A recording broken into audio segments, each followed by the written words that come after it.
First time இப்படி போயினாக்கா ஒரு எடைக்கு ஒவ்வொரு சீனிக்கு 50 கிராம் பண்ணிக்கீங்க. அந்த பெரிய டப்பா தூக்கி வச்சு எடை போட்டுருக்கீங்க. நானும் பார்த்துட்டு தான் இருக்கோம். அண்ணே அண்ணே போட்டுருங்க கரெக்டா போடுறது நீங்க போடக்கூடாது. இனி போடக்கூடாது. நீங்க போடுங்க. இனி போடக்கூடாது. என்ன அப்படி கிடையாது. நீங்க யாரு? நீங்க தானே இந்த கடைக்கு பொறுப்பாளர். அவரை என்ன போட்டிருக்காரு பாருங்க, 25 கிராம்.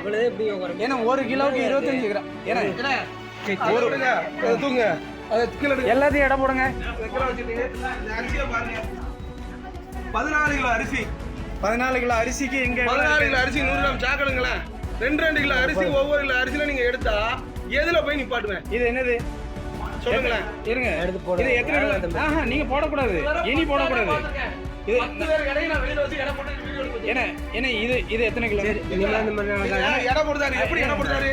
இதை வச்சுக்கிட்டியா, சீரோ காமிச்சுக்கிட்டியா, இந்த இதுல அரிசி அள்ளிட்டியா, இந்த அரிசியோட கொண்டு போய் வைக்கும்போது இது ஒரு கிலோ 300 கிராம். நான் நின்று கவனிச்சுட்டே தான் இருக்கேன். அவர் எந்த மாதிரி போடுறாருன்னு நான் கவனிச்சுட்டே தான் இருக்கேன். ஒரு 1/2 கிலோ அடிங்க, 1 கிலோ அடிங்க. இடைக்கு 1/2 கிலோ அடிச்சா என்ன 1 இல்ல காலையில இருந்து அந்த அரிசி தூக்கி வைங்க மனோஜ். அந்த அரிசி தூக்கி வைங்க. 11 வைங்க. இந்த எடையை மைனஸ் பண்ண மாட்டாங்களே. இல்ல 10 கிலோ கேக்குறாங்க. என்ன இத தூக்கி வச்சிருங்க. தூக்கி வச்சிருங்க. சார் நேத்து தானே சொல்லிட்டு போயிருக்கோம்.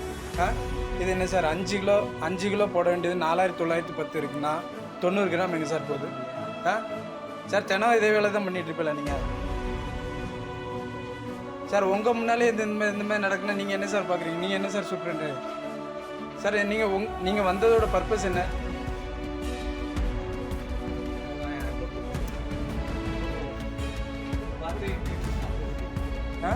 மூட 50 சார் மூட 50 கிலோ இல்லைங்கிறது உங்களுக்கு இல்லை பிரச்சனை. அது சார் அது அவங்களோட பிரச்சனை. அவங்க